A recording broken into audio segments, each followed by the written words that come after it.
Are you all right? I'm okay. Or as okay as one can be in a post-apocalyptic hellhole, which is where we are. Did you get the MacGuffin? Of course I did. Whenever you or Greg ask me to do something, for some reason I have to do it. But here it is. The time egg. The time egg? That's no good. We need the flux capacitor. The time egg is only good for replacing objects in times, and we need to travel back in time. Oh no! I grabbed the wrong MacGuffin! What are we gonna do? We gotta go back out there and get it. Well, shit. You're probably wondering how I got myself into this situation. It all started with— Guys, I got the flux capacitor! Oh, never mind. Fuck yeah, Greg! Now we can go back to the good timeline. Not quite. Without a DeLorean, we'll be phasing in and out of reality. We can move into a parallel reality, but our ability to influence it will be limited. How limited are we talking? We can complain on a podcast about other people's music opinions. That's the most powerful force in the universe. A sacred right which hasn't seen the light of day since— well, surely we'll be able to save existence with this ability. It's our only hope.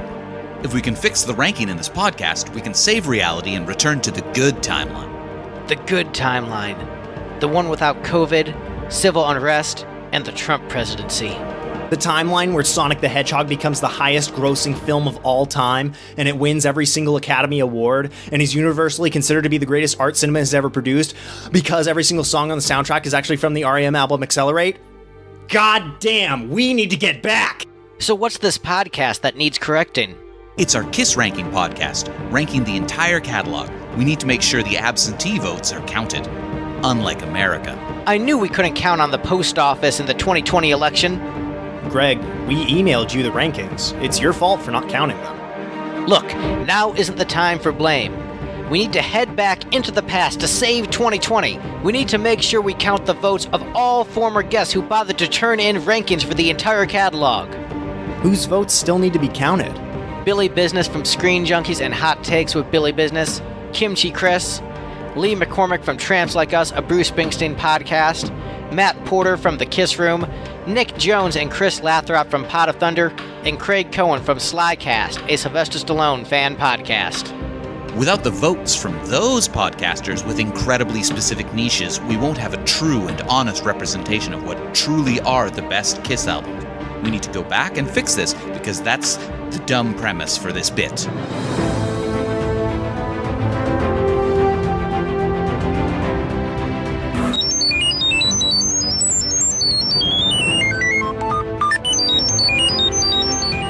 All right, boys, are you ready to rock?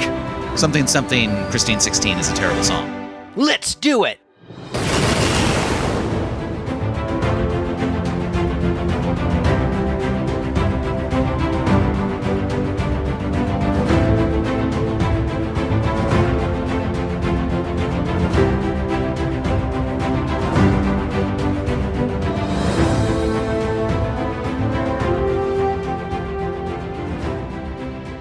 Hi, I'm Greg. I'm the lead singer for Lipstick Generation. And I'm Steve. I'm bassist for Same.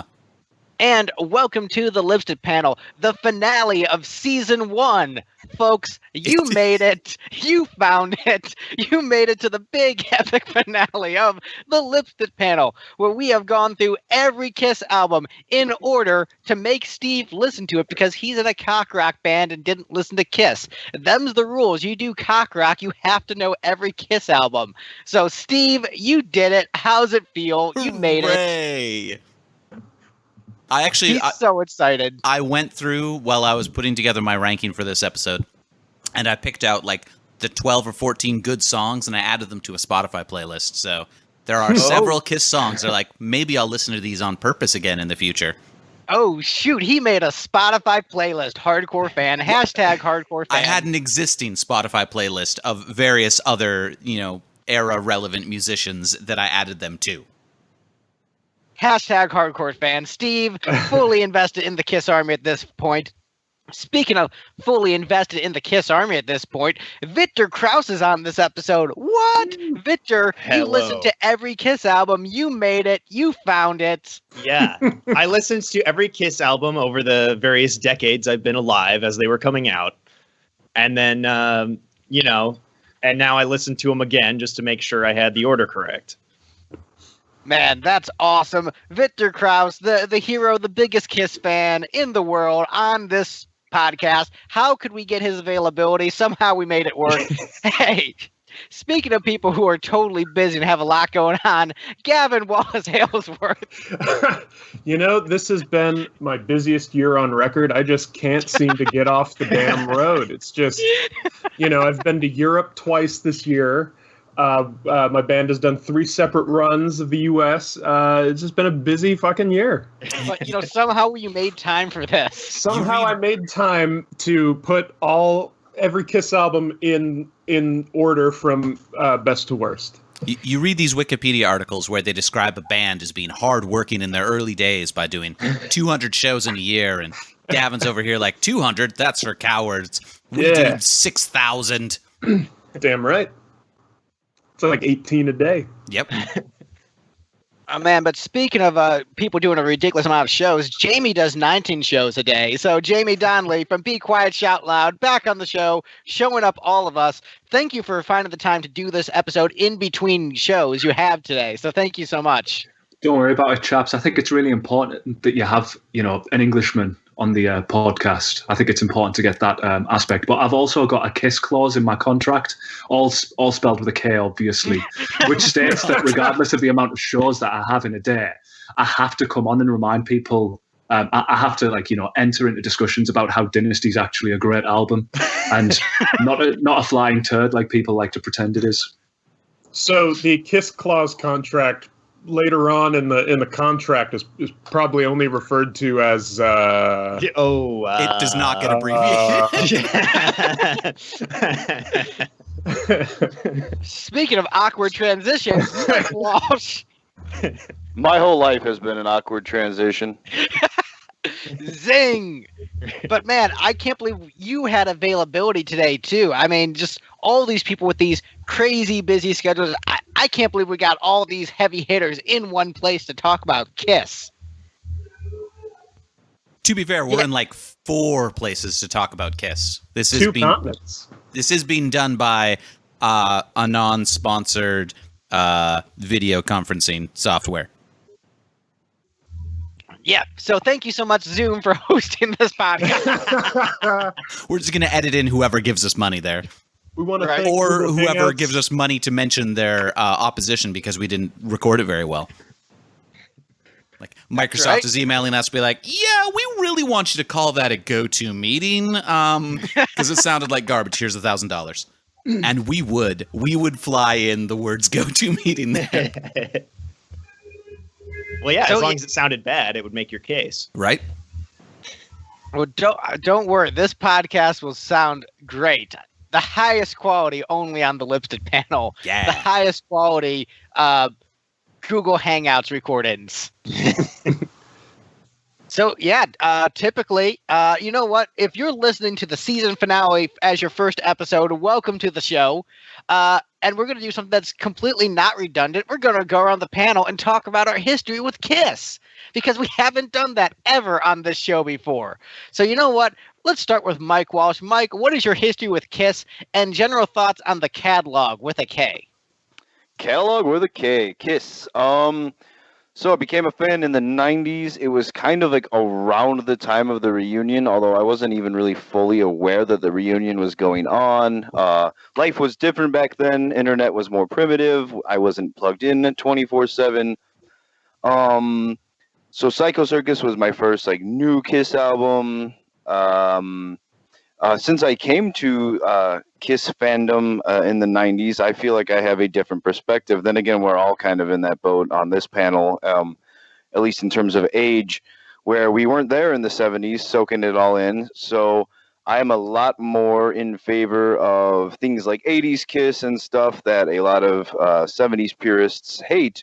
So my ranking is all over the place. I love 80s albums. I love some 70s albums that are ranked pretty high, and there might even be a non-70s or non-80s album that I ranked extremely high. So that's my thing. Yeah.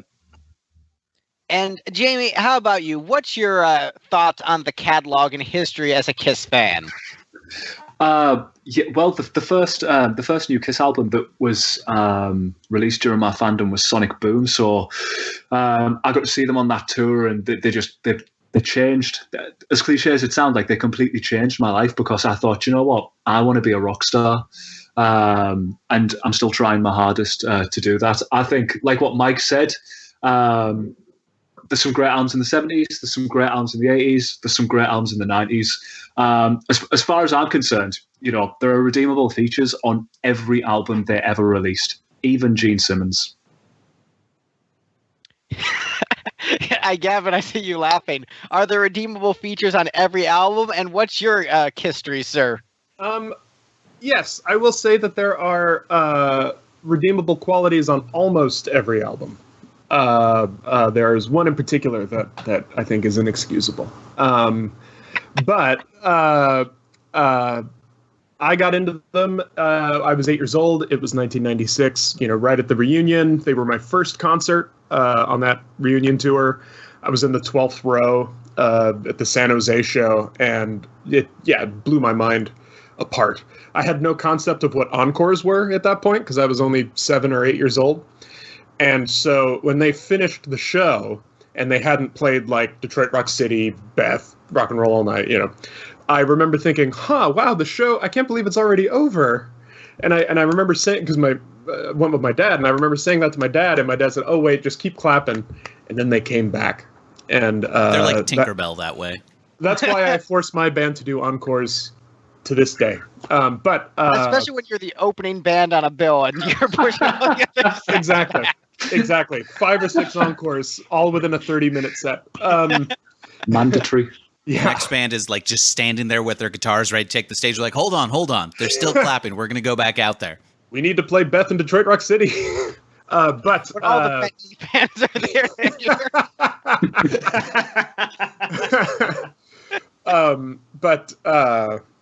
And I just recently saw them on the End of the Road tour, just before kind of everything closed down. So that was nice. But yeah, no, their catalog, I agree with Jamie. They've been going from 73 to 2012 in terms of releasing albums. And there's great albums in the 70s, great albums in the 80s, great albums in the 90s. And then there's the other decade we kind of won't talk about. And Victor, how about you? I feel like you're the senior Kiss expert on this show. You make Julian Gill look like a chump in comparison. So why don't you, educate us on Kiss and just general thoughts on the catalog with a K? Well, it's maybe time I admit something to everyone here. And while I do claim to have been as an engineer in the studio during the Wicked Lester sessions, having known Gene and Paul for a long time now, it's maybe worth mentioning that I wasn't as familiar with their work after that as I might have been. What? Shock. I am shocked. You can only ever hear "she" with that flute in it. Exactly. And that's a joke I know you get, Victor. I know you get that joke. So, over this recording date was actually pushed back so that I could perhaps refamiliarize myself with the catalog with a K, I might add. And I have found myself, I would say, I did add quite a few number of songs to my work playlist, probably even double the number that Steve added to his. And I found myself enjoying this band quite a lot. I knew those crazy kids had something in the early 70s, and then it turns out I was right. Only Victor believed in them when they couldn't believe in themselves. Sorry for that noise. A bunch of stuff almost fell. Oh, you're fine. And Steve, how about you? Well, about 2.5 years ago, my best friend Greg was like, "Hey, Steve, we should start a podcast." And I was like, okay. And he was like, "We should rank all of the Kiss albums ever." And I was like, okay. And then he made me do that. All right, and that is Steve's history with Kiss. General thoughts on the catalog with a K, named after Victor Krauss with his last name with a K, obviously, because of his huge influence on the band. Right, of course. They're one of those bands that, like, most of their music is fine. They've got a handful of songs. There are a couple songs in here that I was very pleasantly surprised to discover. There are a handful that I was like, well, this is an amazing tune, and I'm glad I encountered it. And a lot of songs I was like, well, this is forgettable garbage. I never want to listen to it again. But, it's Isn't that most bands? Yeah, it's true. That is most bands. So just with Kiss, it's a lot of it. So that was... It's good to hear that you liked more than Black Diamond, Stephen. Really right. Positive to hear that. It was interesting to discover that, like, that one golden gem that I'd never really listened to on the first album that I was like, this is the best song ever, was in fact their peak, and they never had a better song than the original studio recording of Black Diamond. Like the first couple albums after that was like, maybe there'll be something else amazing that I discover here, and I was increasingly disappointed till we got to the end and was like, I'm not going to be surprised by the lack of a Black Diamond on this. Yeah. Even if there is explicitly a Black Diamond on this album, it's not going to be a Black Diamond. All right, and my history with Kiss, I saw them, I thought they were cool, and I liked them. All right, you guys ready to get into this ranking? Yeah. Yes. All right. So coming in as the least best Kiss album, according to this panel of experts, unanimously voted at the bottom, except for one savage. We've got Jigoku Retsuden at the bottom. One person did not vote this as the worst Kiss album. Gavin. I mean, to be Even fair, I Steve. didn't vote for it at all because it doesn't fit in with the other 24 albums we're reviewing. But okay, It's an album of new studio recordings, sir. it's a compilation of 15 Kiss classics that they re-recorded. It is new studio recordings, an album's worth of new recordings, sir. It's a way to sidestep having to pay Ace and Yeah, I mean, It's so what it it really smashes, is. thrashes, and hits. It's got 2 brand new songs, a song with a completely re-recorded vocal, and like a But bunch the of di- but the remixes difference- and new drums, all done in a studio. So But the difference with that, sir, is that they're using old tracks on most of those songs. So it's sure, 2 new yes, songs. I this get is- there's a difference. I do get there's a There's difference. very much a difference. It's like how Still Hungry is considered a Twisted Sister album by many. I get what They you're just saying. I'm just saying you recorded Stay can't Hungry. compare 15 previous songs to like 24 other albums of original material. I mean, I don't We know. can, and that's how this We podcast can- is We working. can. We did. can, and now's the time. I would love to hear from people like how did you rank this? Because like I obviously as a studio album, it's at the very bottom because it just isn't one, so it can't achieve that feat. But as a collection of songs, it's easily better than like a few of their other like albums. Like Well, see, I would call this a studio album because it's an album recorded in the studio. I mean, like Three's Company is filmed yeah, in but- front of a live studio audience, but you wouldn't call it a studio album. Also, Like, Greg, Kiss should Alive, Alive 1 through 4 2 and were Alive recorded 3, in yeah. studio. Yeah, exactly. Especially Yeah. 2 and 3. We actually probably should have put Alive 2 on the list just as a troll, but I didn't. But yeah, Alive 2 is actually very much a studio album, but also I didn't feel like ranking it, so suck it, nerds. Well, so Greg, I suppose that the real criteria for this is albums that were recorded in a studio within a short amount of time. Because like Albums that were recorded within a studio where they like admitted it's a studio album. well, no, I mean like because like to Mike's point that Smashes, Thrashes, and Hits is a studio album and that the songs were recorded in studios. They were, but over It has to be several years. the songs. That well, were I was recorded in this referencing compilation the were- remixing that was done. So it's Oh like, yeah, okay. and where does remixing occur? In a studio. Right, but what I would say is since these were a bunch of new tracks recorded for a specific project released as a single album, versus like the Smashes, Thrashes, and Hit stuff, they were taking old recordings and then like remixing them. This is old songs, but all new recordings, all in one, grouping, intended as an album, intended as a shitty album. Here's what you need to think of this as. See, that's the thing, though. It wasn't intended as an album. Mike, it's not so much that it's an album. This is their covers album. I mean, it is. I guess it's a cover. It's a self-covers album. It's a covers of Kiss covers with a K album. Kiss classic. As long as covers. we can, as long as we can, like add appendices. In that Smashes, Thrashes, and Hits has a top 10 Kiss song on it with the new recording with "You Make Me Rock Hard." I'm fine to move on from this.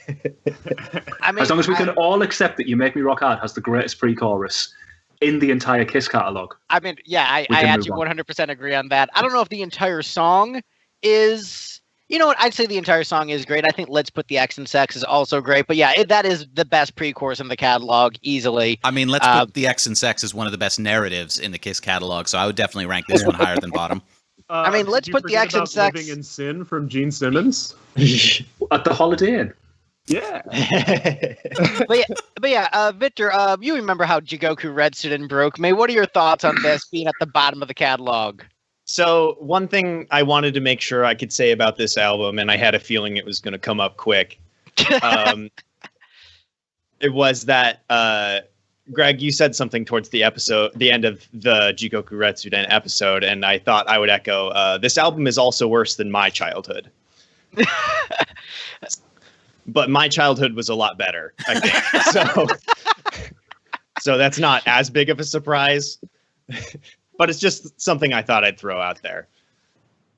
Yeah, so, I mean, you ranked at the bottom, I ranked at the bottom. Steve, even you ranked this at the bottom. Because they took some of their best songs and made them worse. I mean, yes, that is why it's terrible. That is correct. Jamie, you properly ranked this at the bottom? Actually, I omitted it from the list, and you messaged me and said, "Where does Jigoku go?" And then I said, absolutely at the bottom. Yeah, it's diabolical. It's a complete bin fire of an album. It's dreadful, horrible. All of it sounds bad. All of it. This is probably the biggest swing we've had between... Is this the biggest swing we've had between a last place and a second to last place, Greg? Oh, yeah, there's not even, there's a huge gap. 36 points between this one and the next one up. Let me put it this way. This is the only one that's in single digits in this ranking. Yeah, it's unanimous consensus that this is the worst thing. Except from Gavin. Gavin, what the hell? Yes. What is slightly redeeming about this? He said everything has redeeming qualities. Other than that, hey, these songs were written well and recorded well on other albums. What's the redeeming quality of this? Oh, nothing. It is absolutely terrible, but the one album that I put below it, I thought was so devoid of anything that made me feel or think anything that listening to sterilized versions of wonderful songs is preferable. So, I mean, yeah, Jigoku is, it's terrible. I mean, refer back to the episode, just see how it broke Greg, see how it left a mark on all of us.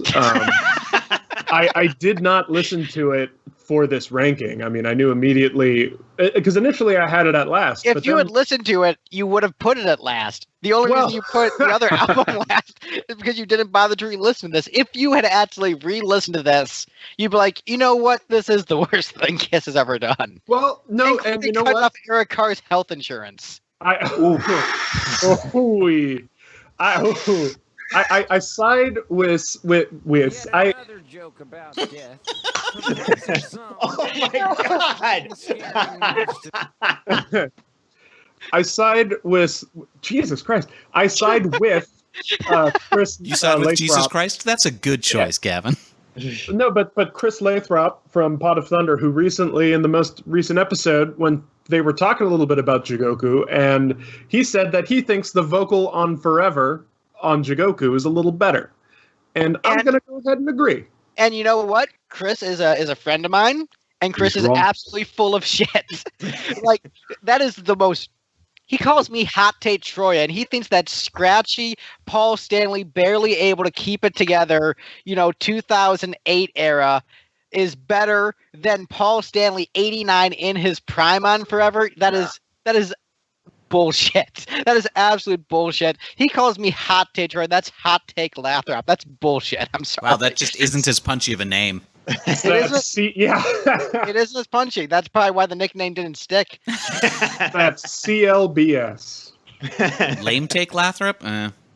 Yeah, but it says I'm sorry. That is Lukewarm Take Lathrop. Ah. Ooh. But Victor, you're the resident Kiss expert. What was the better vocal, Paul Stanley 89 or Paul Stanley Jigoku Retsuden on Forever? Going with my expertise, I'm gonna go with the 89 one. Another thing I just remembered I wanted to say about this album, though, is it's the only one I didn't re-listen to for this ranking, and because I had listened to it numerous times for the actual episode, and so in my notes I simply wrote the word no. That's fair. Yeah. Mike Walsh, 1989 version of Forever with Paul Stanley's vocals, or the Jigoku version of Paul Stanley's vocals for Forever? 1989. And Jamie, I believe I overheard you saying that, yes, the 89 version, better vocals. Yeah, I mean, the most surprising thing about Jigoku is that Forever's actually on it, and Paul didn't try and make everybody think that Every Time I Look at You is a better song again. Yeah, I mean, I think, Forever actually had a chance of being in a commercial. Every Time I Look at You, never would. But yeah, Jigoku Retsuden, an abortion of music. Any other comments before we move on? I'll just say I like it for what it is. I'm the guy who didn't even vote for it, and yet I'm the most favorable out of everyone here towards it. Kiss hadn't made an album in 10 years, and I was dying just to hear anything new from them, even though it was just re-recordings. It was originally released in Japan only. I just kind of thought it was cool for what it is. Like, hey, we recorded some songs. This is what we sound like now. It doesn't replace the original albums. It's not like a fake remaster where it's actually re-recordings and you can't get the original versions anymore. So for just some weird-ass bonus thing to listen to if you want to, I'm perfectly fine with it. I don't listen to it very often, but it's not because I hate it. It's because you don't want to listen to it. It's not even because I don't want to listen. I mean, I haven't. There's like albums I consider amazing by other bands that I also haven't listened to in like 5 years. So when you love like thousands of albums, you're just not going to listen to all of them. And yeah, I'm not saying it's the best thing ever, but I actually really don't have a lot negative to say about it, other than the fact that it's not a real album. Well, it's not. No, that's my issue with you, not my issue with it. Most of the versions. Way more issues with me than just that. Yeah. Absolutely. So we can leave it at that. Absolutely. I like that you describe this album like using the terminology of an addict. You're like, yeah, I mean, I was going through delirious tremens, so that bottle of mouthwash was delicious. And I was just jonesing for some Kiss, whatever they would give me, as long as I got something. I just needed that fix of Kiss. I can't even deny that. I mean, it's just like, shit, I wish they would do a new album, but this will be at least interesting to hear. At least they did something. Right, yeah. High praise. Kiss, at least they did something. It's like, I also like things that are bad. There's not really that much shame in it. But this is just the wrong kind of bad. Well, hey, speaking of things that are bad, next up on the list, we have the Gene Simmons 1978 solo album. What's wrong with all of you monsters except for Gavin? You actually ranked it lower than Gavin, Steve. I did, but this is the best solo album. But I thought you claimed this was one of the best Kiss albums, period. Why did you rank it so low? Because I ranked all the solo albums together because I didn't re-listen to anything.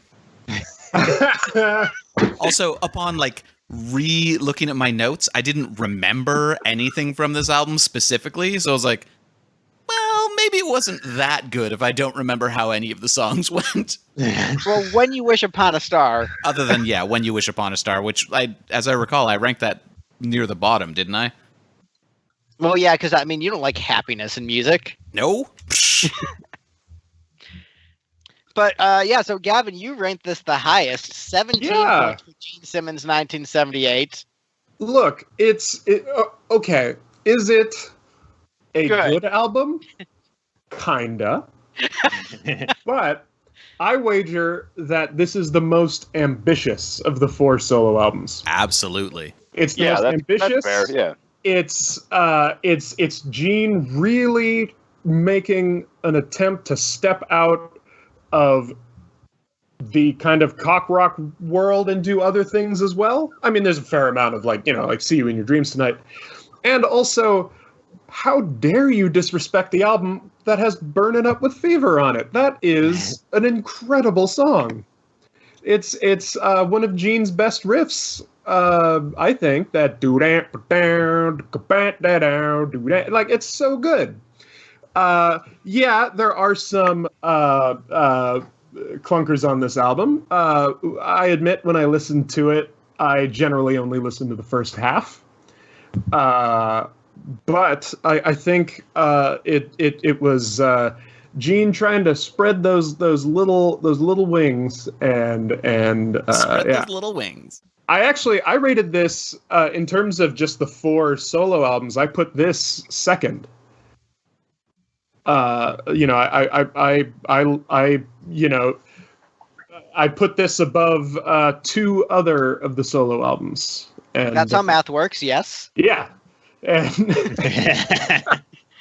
but let me get to the I've said that. Gene. Okay, so I'll go next. I think that this is maybe of every Kiss album, perhaps the most unfairly overly criticized, even by me. So I will acknowledge that because there is actually a lot of really great stuff on here. Radioactive is, I think, prime 70s Kiss. And I think Mr. Make-Believe is one of the best songs in the catalog. But I do think that half of this album is hot garbage, and half of it is amazing. But because it has such a weird ebb and flow, and it's just so all over the place in terms of quality, you're just left thinking, wow, that was a weird experience. I guess I feel bad. And so that's where the taste in your mouth is left, where the other 378 solo albums are more consistent in terms of quality. This one maybe has some of the highest highs, but also by far the lowest lows of the 4 solo albums. And so I think as a listen, it's actually not very good, but I think a lot of the tracks in isolation are a lot of fun. And so, much in the way that Final Fantasy II is way too harshly criticized by fans of the series. Thank you. Thank you. Gene Simmons 78 is the Final Fantasy II of the catalog. We're like, is it objectively good as an album? No. Is Final Fantasy II objectively good as a game? No. But is there a lot of cool stuff in there if you dig past the crap? Absolutely. Man of a Thousand Faces, See You Tonight, classics. Yeah. Victor, what's your thoughts on Final Fantasy II? So, Final G to C. we already did this. Yes. What's your thoughts on Gene Simmons? Is it the Final Fantasy II of this catalog? I did not go through. Also, there's way more Kiss albums than there are Final Fantasy games, so this would be very difficult to match up. But I will say, is it the Final Fantasy Tactics Advanced 2 of the catalog?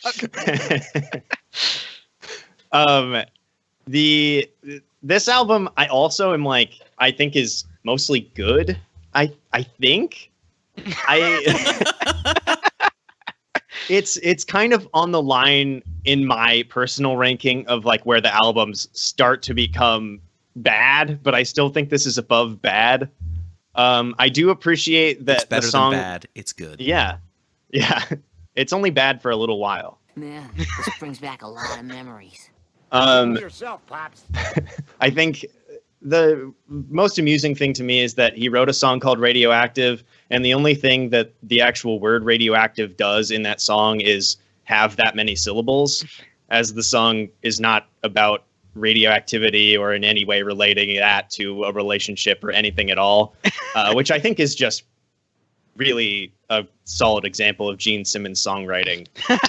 Has anyone ever written a song called Radioactive that actually is about radioactivity? No, but would I mind if they did?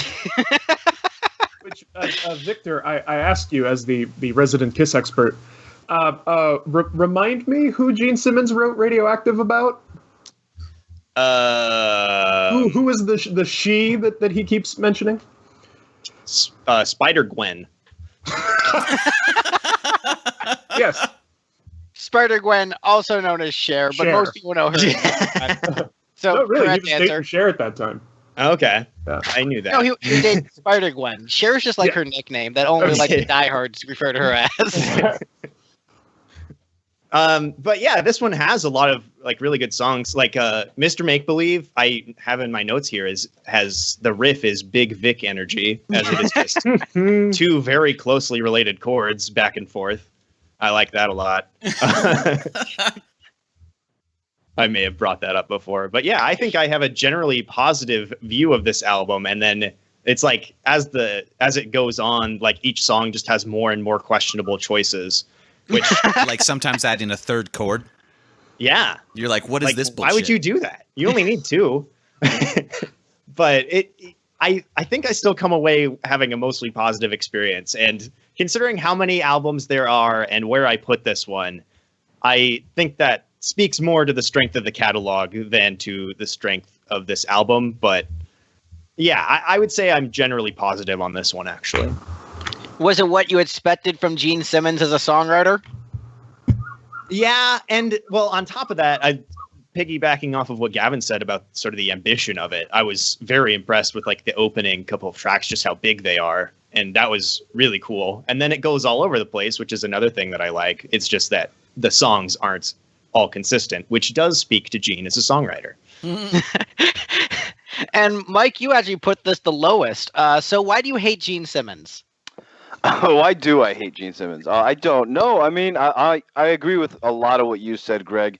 See, I'm an albums guy. I like to listen to the full album experience. And when you do it, you kind of just walk away with like, oh, that was kind of weird. You said ebb and flow, and that nails it. It ebbs and flows very awkwardly. I actually like every song on it. I like When You Wish Upon a Star, and especially when you know the sentiment behind it and why he did that. I enjoy every song on it for a different reason, but I'm almost always an albums guy. I want to listen to a whole album.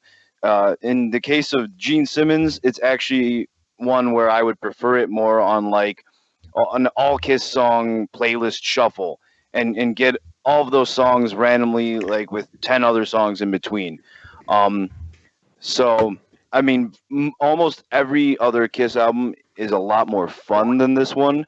And then I would say like the next couple that I put above it maybe aren't necessarily fun albums, but have higher highs. But yeah, just it really what you said about the ebb and flow, that's really what it comes down to for me, why I ranked it at the bottom.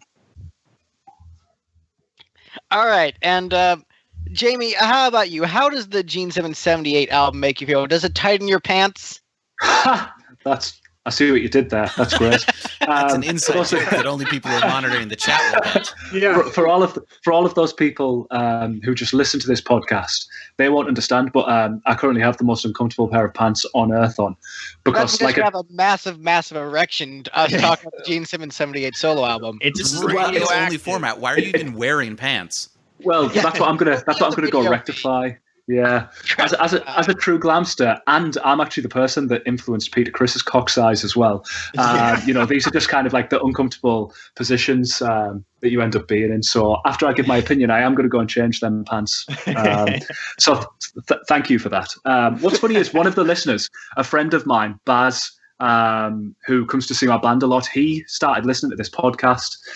He's a big fan of 80s Kiss, and he'll know the exact pants that I'm referring to, because they're a pair of golden, very tight, short, like jean shorts. It's amazing. Looks like a Motley Crue video. Oh yeah, they were jeans once, and then I cut the legs off because, like Gene Simmons' ego, I have large legs. Anyway, the Gene 78 album, it was the first Kiss album that I actually bought on vinyl as a 12-year-old. I came across it at like a market. I came across that and Peter Criss's solo album and Smashes, Thrashes and Hits and Animalize, and bought all four. But it was the Gene one that stuck out straight away. And I remember listening to it and feeling really deflated. and I still feel really deflated when I listen to it now. One of the things that I found interesting when everybody's kind of spoke, and especially about songs like Mr. Make Believe and Man of a Thousand Faces, is like they are both great songs, but they're not good Kiss songs, are they? And like these albums were released under the Kiss name. So like Mr. Make Believe sounds great for Gene trying to do his Beatles thing, but it doesn't sound good with the Kiss name on the front, if you know what I mean. Yeah, but at this point they'd already done Beth and Great Expectations. If they did a White Album style double album, like this would be perfect on, the Red Album or whatever, thing Kiss would do. Yeah, possibly, but Great Expectation does have the word breast in it. And so that's still very much on brand for Gene and Kiss. And also, Beth is about like, hey, girl, I want to be in a relationship with you, but not more than I want to rock and have groupies. So that's also on brand for Kiss. Yeah, true, great, Peter Criss. One of the biggest kind of disappointments I had with the album, I will talk about why I like it as well. One of the biggest disappointments I had with it was that I heard the MTV Unplugged version of See You Tonight first, and I love it. It's like it might be a top 10 Kiss song for me, the MTV Unplugged version of See You Tonight, because I think it's absolutely gorgeous. And there's something about the album version that I just don't like half as much. But yeah, the songs that are on there that rock are absolutely great. Like Radioactive's a great track. I wish it didn't have the 1.5-minute daft intro on the record. I wish it just like kicked in. But yeah, I'm sorry you don't like awesome things, bro. Yeah, I know. I don't like the Devil's Triad over and over again because Gene's Gene's the evil one, but he tried to get Lassie on the album. All right, Gene. Evil Lassie. So where it rocks, it's great. But then Living in Sin with the kind of cavemen vocals in the background and Chef and a daughter phoning up at the end, like that can fuck off. Like no. I want my rock stars to rock, and Gene Simmons should be the epitome of that. I'm disappointed that it wasn't 12 songs of him, 12 songs about Gene shagging in his dick. I wanted 12 Burn Bitch Burns, just a couple of years in advance. I mean, you know what? That's fair, but I do applaud Gene for going for it, doing what he wanted. The caveman vocals do make me laugh out loud every time I hear them. Same. But this is a Kiss album that consistently makes me laugh. So by some metrics, one of the best Kiss albums. Yep, makes me smile too. I'm going to go change my pants. All right. Well, after talking about Gene Simmons, you got to change your pants. Yeah. There's wetness and stiff propositions and all that kind of thing. But so here's my question. Now that we've done at least one album beyond Jigoku Retsuden, so if you're telling me all music is going to be wiped off the earth, no streaming, no CDs, records, cassettes, 8-tracks, files on your computer, you get where I'm going. You're not going to have access to any music. But, okay, they'll throw you a bone. You can keep one copy of either Gene Simmons or Jigoku Retsuden. I'll take Gene Simmons. Yeah. And you never get to listen to any other songs by any other artist ever again. I mean, if those are my only two options on the planet, I'll take Gene Simmons and my memory of good music. I mean, I can respect that. I'm just saying, I would want to hear, if I could only hear like 10 to 15 songs ever again, I would take Jigoku Retsuden. Remember how to play those songs. You can't. I mean, I guess you could play them in your head, but there's no more recorded music, so it's not like you can. Yeah, but I have instruments. Record your own versions of them and. I have instruments in my house. I could just play the riff for Deuce if I really want to hear it. No, okay. See, that's how I know you're a cocky piece of shit. Because don't get me wrong. Don't get me wrong. The Jigoku Retsuden version of Deuce isn't the best version of Deuce, but it's still a better version of Deuce than like you just playing it in your living room. So fuck you. No, I would disagree with that. I would disagree with that. I think Actually, wait. It depends. If I'm doing like an acoustic version of Deuce with like a cool vocal, that might be better than the Jigoku version. No, it might be more unique. It would be like a more Gene Simmons solo album version. And there's a reason these two are at the bottom, I guess. It all kind of ties together. Jigoku does have something redeemable, which is that the drums all sound like kind of millennial drums where they've got like all the samples going off and all of the guitars sound really like heavy and crispy, which obviously, as we all know, especially Victor, that Hotter Than Hell never had that. So the songs from Hotter Than Hell, at least you can hear the snare drum, and that's really nice. I mean, it's cool for things like that. Newer production values on a couple. I'm not saying it's amazing. I'm just saying, I don't know.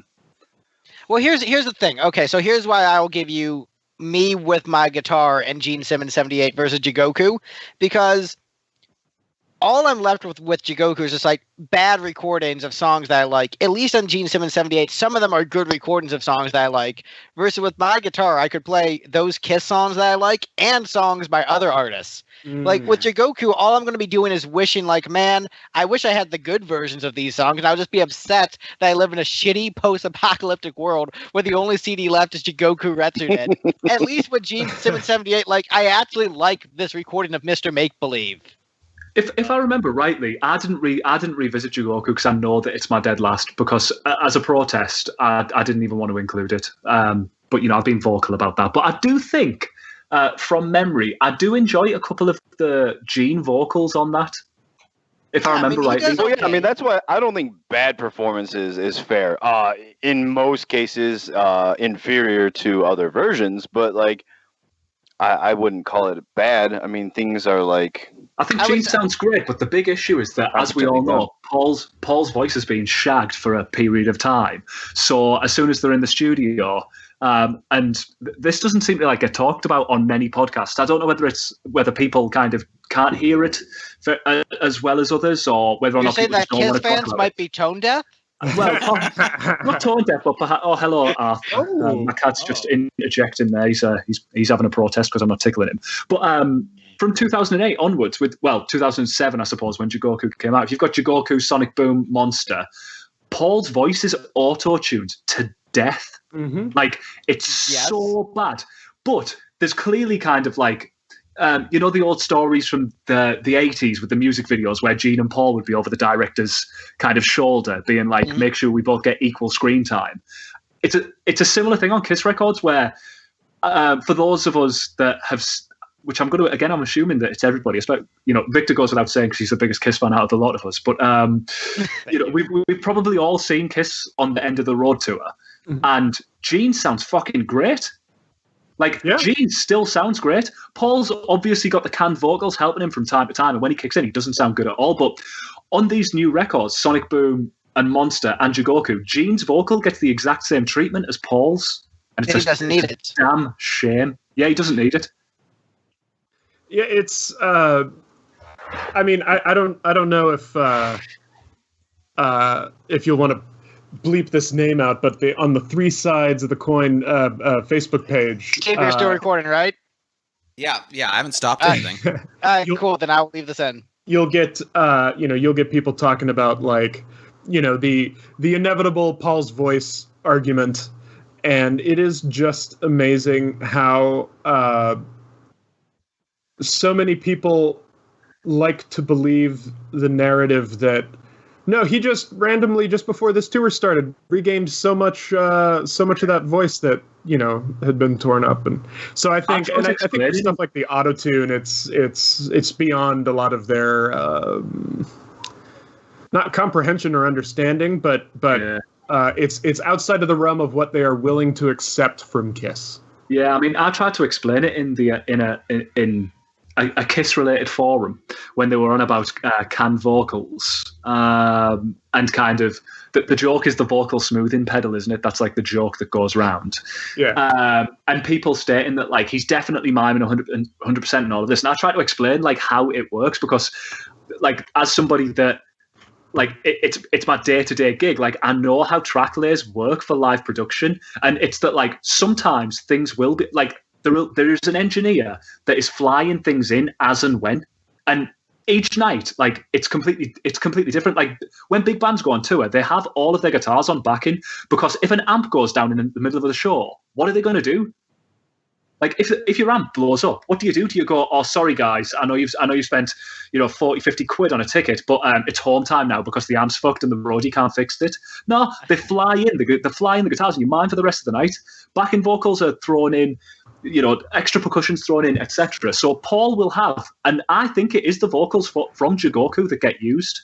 I think it's the vocals from them sessions because they sound very similar. Detroit And Rock the Kiss City- Rocks Vegas. Detroit, yeah, exactly. Detroit Rock City is partially Kiss Rocks Vegas. Yeah, Yeah, because you can hear that they've all been like hard edited before the DVD, and I do think it's a case of like Night by Night. They just play it by ear, and Paul probably like I the first time I saw him on the End of the Road tour in Berlin, I watched him very closely to kind of see whether or not he was doing any gestures, and he isn't. So I wonder if there is something like a stomp box that would like how you can turn a guitar amp from clean to dirty. I wonder if there's a similar function where he's got like a mute and unmute for his canned vocals for when like he feels that his voice can't do it. Because, you know, I know we'll get onto this later. Well, we might not actually, but Modern Day Delilah, where he does like the big scream in the middle. Like, it sounds awful and it's tuned to death. And it's been like that for 12 years. Like, they're great. Just go and see them. Like, it's not that, well, I don't think it is anyway. I don't think it's that big of a deal because I know every band does it. If you want to go and see a stage production like that, there's only one way you're going to get it. Anyway, my rant's over. All right. It's really good because, I mean, it wasn't a show like on the level of Kiss, but I have seen a show where somebody spilled a water bottle on an amp and then they had to finish their show acoustic. Yeah, exactly. Let's just do that. I've played shows where amps have blown up, and it's been like, well, we didn't have a plan B, so now we just stand here for 5 minutes while we swap out the backup amplifier. And you still did your 5 encores. Big thanks to the venue for making us backline everything. I once had a show where my snare drum didn't make it to the venue, so I had to do the whole thing on toms, hi-hat, and kick. Okay. And that was buck wild. You could have loaded up a sample on the SPD. It was before. It was Okay. yeah, I was not electronically enhancing. I see. Or playing electronic parts at that point. The drummer in our band managed to blow out the bottom skin of his snare with his top skin intact. Oh yeah. And the last song that we did, we'd done like a 2-hour set, and you know the last song he hits the last snare like the big boom, and then we get off and he's like, "Oh, I just blew the bottom." Like, how do you do that? How does the top not go through? But enough air blast between the top skin pierces the bottom. Yeah, it's. If you I've blocked done up it the twice. outlet holes, maybe. No, it's happened to me like twice in I mean, you know, many years, but playing 18 shows a day. Like, exactly. Yeah, you're gonna run into some happen shit. eventually. Yeah. Just Or law like- of averages. Blowing out a bass drum head during a show sucks. Then you just tape it up, hope for the best. I have seen like the pedal go through the bass drum before a time or two. That's always fun. Secretly, it feels really good. It's like, you know what I mean? It's like, oh yeah. But I mean, not oh yeah, in like a, because you can't see me, not in like a sexual gratification way, but like I'm pretty fucking powerful right now. I put my foot through that, you know, kind of thing. As a bassist, Powerful whenever I guys. break a string, I'm mostly just confused. I'm like, why does my bass sound worse all of a sudden? And then I'm like, oh, that string is just unwinding every time I hit it and losing another, fifth or so in pitch. I knew I should have changed my strings this year. Right? We laugh, but I have recorded 3 shows for digital anime conventions over the next month and not changed any strings for any of them since like April. I inherited the bass that I've been using from a friend who got it in high school and have not changed the strings. That's the Motown way. I did a 2-month tour once where like halfway through we picked up, or a quarter of the way through we picked up a bassist, and halfway through we like claimed my brother's old bass from college that he had never changed the strings on. Those strings held out until the last song of the last show, which was very bass heavy, when the E string decided now it's time to go. And I'm like, why aren't you playing that riff that's like the heart and soul of this song anymore? It's like, the string that it goes on is gone. And of course, if the E string goes, like bass players don't know what to do with the other 3 strings. They just Right. for Yeah. decorative purposes. So, Like, the only string I have is gone. The other ones are just like for resting my hand. That's the only string I use. It has all the notes I need. All 5 of them. All 5 of G, A. What else am I supposed to do? You just need songs in open E, because then you can, give it the horns at the same time, Gene style. I do that. I've done that. I played in Manpower. Thanks for listening to the Lipstick Panel, hosted by Lipstick Generation. Lipstick Generation's music can be found on all major streaming platforms and at lipstickgeneration.com. If you're listening to the podcast on YouTube, be sure to like, comment, and subscribe. Let us know your ranking of the subject in the comments down below. Feel free to leave us an episode suggestion also. If you're listening on Apple Podcasts or your favorite podcast app, please leave a review and tell a friend about our show. Thanks and rock on!